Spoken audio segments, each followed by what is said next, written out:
లక్షలాది మందితో హైందవ శంఖారావం పూరించేందుకు విశ్వ హిందూ పరిషత్ సిద్ధమైంది. రేపు విజయవాడ సమీపంలోని కేసరపల్లి దగ్గర భారీ సభను ఏర్పాటు చేసింది. ఈ కార్యక్రమానికి పీఠాధిపతులు, హిందూ సంస్థల ప్రతినిధులు హాజరు కాబోతున్నారు. ఏర్పాట్లు తుది దశకు చేరుకున్నాయి. హైందవ శంఖారావం సభపై విహెచ్పి ఏపీ కార్యదర్శి తనికెళ్ల రవికుమార్తో ఐ న్యూస్ ప్రతినిధి యాకూబ్ ఫేస్ టు ఫేస్. బహిరంగ సభ ఆంధ్రప్రదేశ్లో జరగబోతుంది. అది కూడా మన విజయవాడకి ఆనుకొని కేసరపల్లిలో జరగబోతుంది. అయితే మనం ప్రస్తుతం ఈ సభా ప్రాంగణం దగ్గర ఉన్నాము.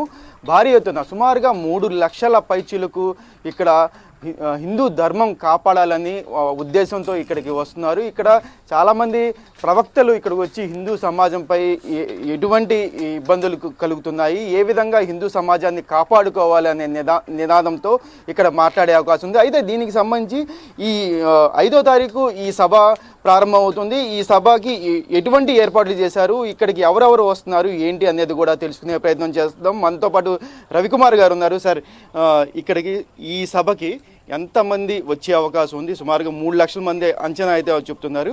అయితే ఇంకా పెరిగే అవకాశం ఉందా? వాళ్ళకి ఎటువంటి ఏర్పాట్లు చేస్తున్నారు? ఈ సభకి సంబంధించి ఎవరెవరు వక్తలు వచ్చే అవకాశం ఉంది?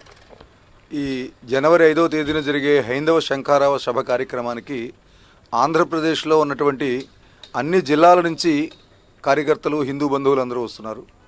సుమారుగా 3 నుంచి 4 లక్షల లోపు ఇక్కడికి సంఖ్య వస్తారని భావిస్తూ ఏర్పాట్లు చేస్తున్నాం. ఇందులో మీరు చూస్తున్నారు ఈ ప్రాంగణం అంతా, ఇది ఒక 50 గ్యాలరీలుగా నిర్మాణం చేస్తున్నాము. ప్రతి గ్యాలరీలో 2000 మంది కూర్చునే వ్యవస్థ, కుర్చీలు అవి కూడా ఏర్పాటు చేస్తున్నాము. ఆ విధంగా 50 గ్యాలరీలో 1 లక్ష మంది కూర్చుని ఉంటారు. విఐపి గ్యాలరీ వ్యవస్థ కూడా చేస్తున్నాము వచ్చినటువంటి పెద్దలు కూర్చోవడానికి.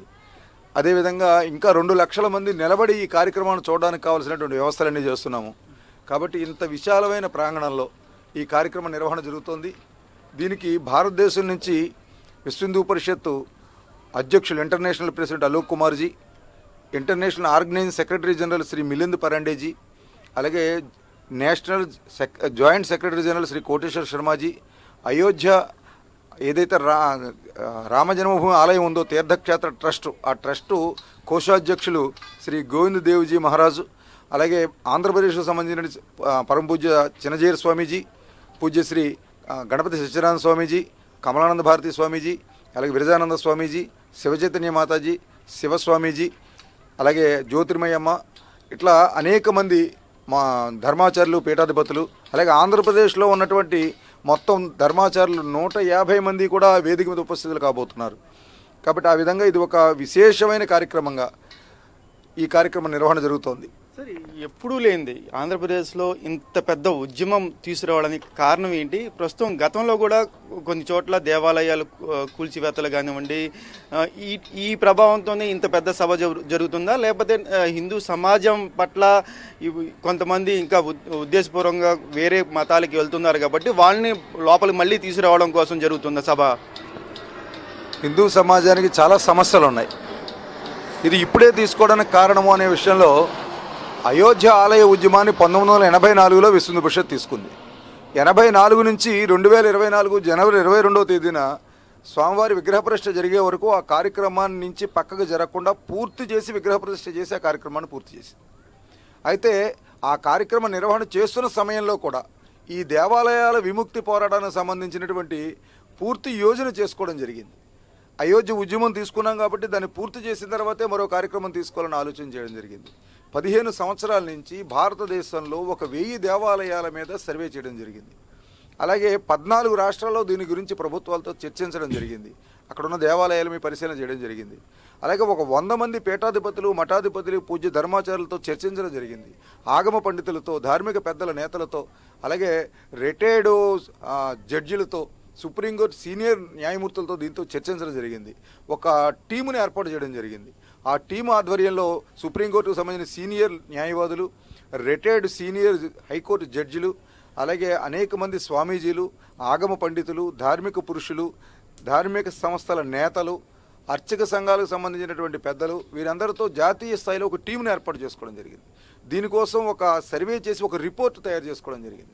ఈ దేవాలయాల విముక్తి జరగాలంటే స్వయం ప్రతిపత్తి కలిగిన ధార్మిక వ్యవస్థకి భారతదేశంలో దేవాలయాలు అప్పగించాలి. వీటి నిర్వహణ నుంచి ప్రభుత్వాలు పూర్తిగా పక్కకు వెళ్ళిపోవాలి. ఆ ధార్మిక వ్యవస్థే దేవాలయాలు నిర్వహణ చేసుకుంటుంది. దానికి సంబంధించిన లోపం వస్తే హిందూ ట్రిబ్యునల్ ఉంటుంది.